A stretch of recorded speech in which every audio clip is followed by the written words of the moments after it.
Queridos, vamos continuar nossa aula de Pentateuco. Nós vamos agora para o capítulo 10 da nossa disciplina. Nós estamos aprendendo aí sobre os primeiros 5 livros da Bíblia. Já estudamos Gênesis, Êxodo, Levítico e nós estamos no livro de Números. E vamos então ao que fala o capítulo 10 da nossa disciplina de Pentateuco. Capítulo 10, a instrução do povo. Introdução. Deus ordenou que fosse feita outra contagem dos filhos de Israel. Este censo não tinha apenas o objetivo militar, havia também a motivação política. O propósito era preparar as tribos para a ocupação de suas respectivas heranças na Terra Prometida. Esse aqui é um segundo censo, querido, porque vocês lembram anteriormente que muita gente morreu no deserto, muita gente morreu e pereceu pela desobediência. Então aqui foi feito um segundo censo, porque muitas gerações nasceram e já estava na hora então deles receberem a herança prometida por Deus. O segundo censo. Depois de realizado o censo, o Senhor Deus deu a Moisés os planos para a partilha da terra. Ele deveria seguir as seguintes ordens. A primeira, a terra seria dividida segundo o tamanho das tribos. Segundo, a terra tinha que ser repartida por sorte, ou seja, por sorteio. A família da tribo de Levi foi enumerada separadamente. Por você ver que era a tribo responsável pelas coisas do tabernáculo, dos utensílios sagrados, de todos os pertences ali, objetos sagrados que pertenciam a Deus. Prosseguindo. Leis das heranças. Sabemos que as mulheres não tinham direito à herança. Entretanto, as filhas de Zelofeade ficaram preocupadas com a preservação do nome de seu pai e dos bens que eram pertencentes a ele. E Deus declarou que era justo conceder herança para as filhas de Zelofeade. Por conseguinte, uma nova lei foi estabelecida a respeito da herança. Então você pode ver, queridos, que as mulheres não tinham participação em nada. E este personagem aqui não deixou nenhum filho homem. Nenhum. Só tinha menina. Então elas ficaram preocupadas ali com a herança que pertencia de direito ao pai delas. E Deus então estabeleceu ali que as mulheres então tivessem uma pequena participação nas heranças de seu pai e de seus antepassados, né? Deus, ele é bom, né? Ele sempre abençoa os seus, né? Ele não deixa ninguém sozinho, desamparado. Já Moisés, chegando a uma certa idade, Deus ordenou que preparasse ali uma pessoa, né? E aqui nós vamos ver então a indicação de Josué.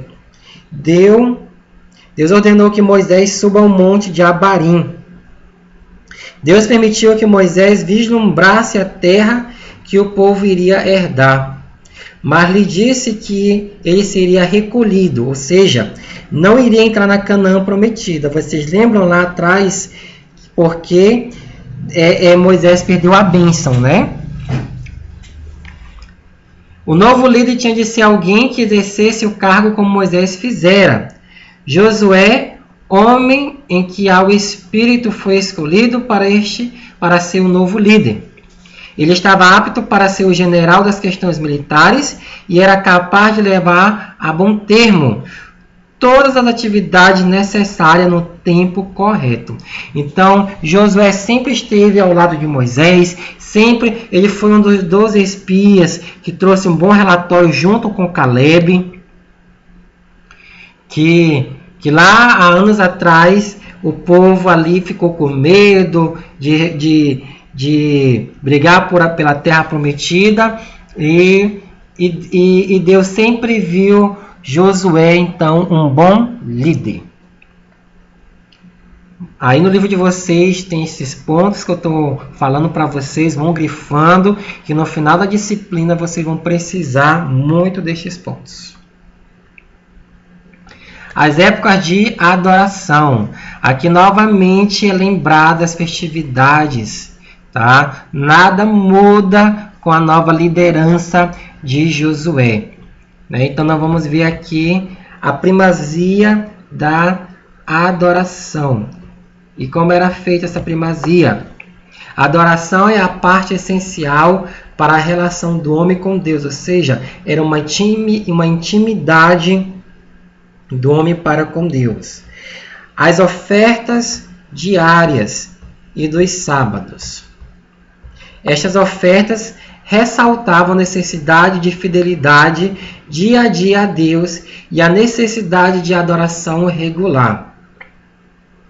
As ofertas do sábado eram especiais, elas eram dobradas.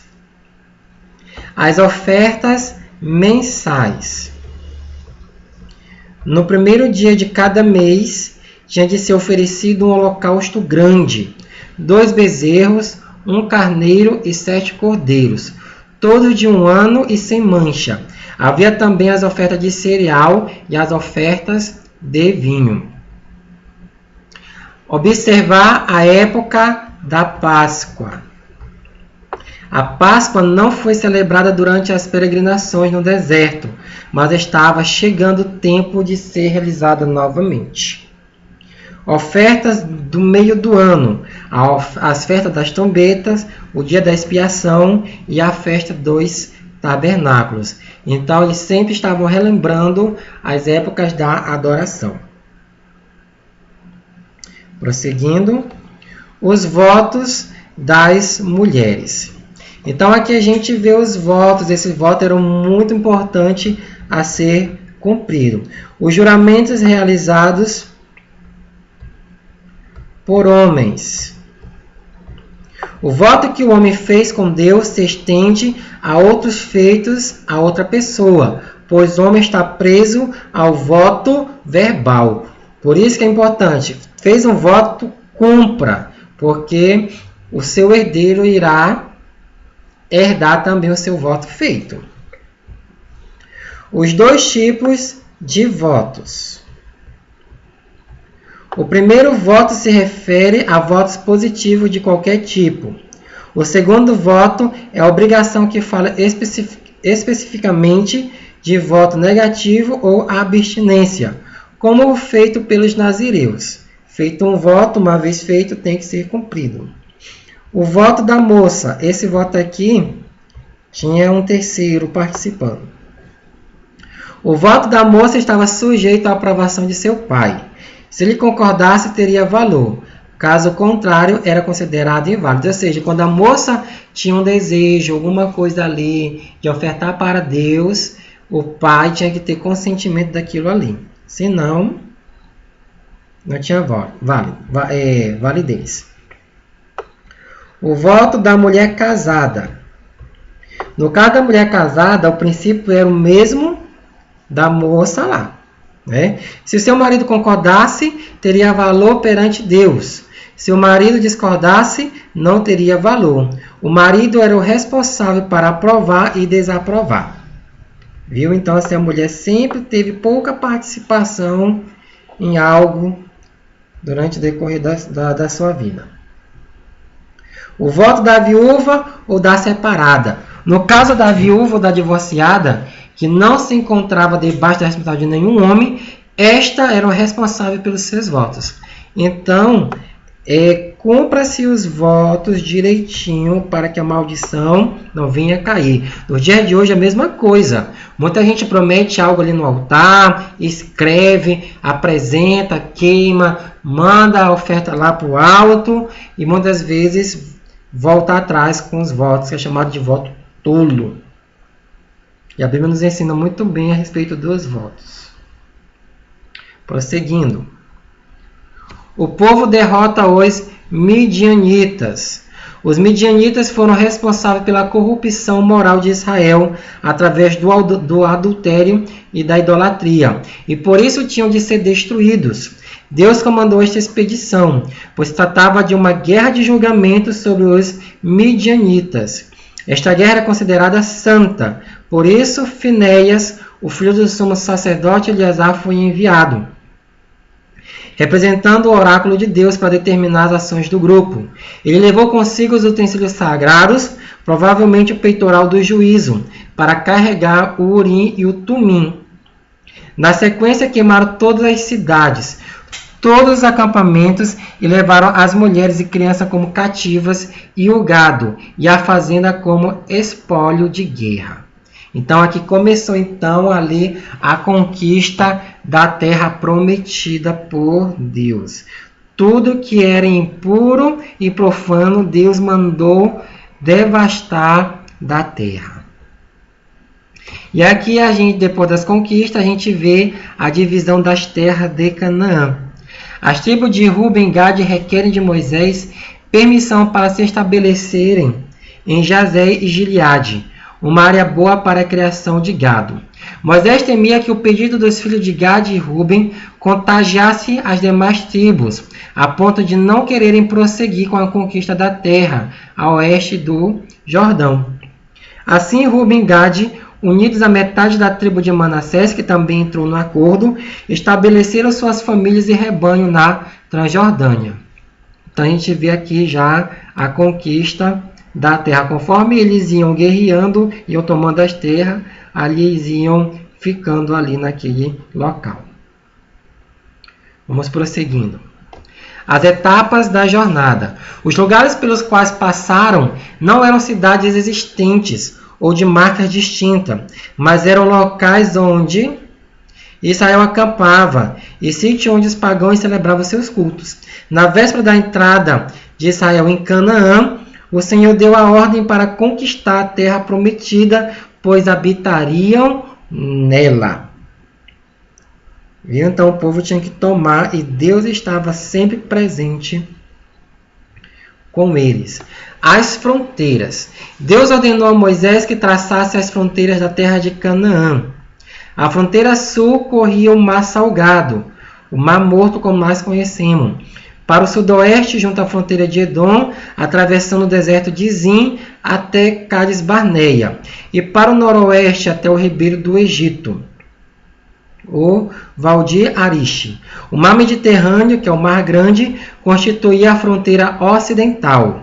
A fronteira norte incluía o Monte Or, a entrada de Amate, Zedade, Zifron e Azar-Enã. O Mar da Galileia seguia na fronteira oriental, que acompanhava o Rio Jordão até o Mar Morto. Então ali já estava começando a nação israelita tomando posse da terra. Então chega a distribuição. Judá, Simeão e Benjamim ficavam próximos.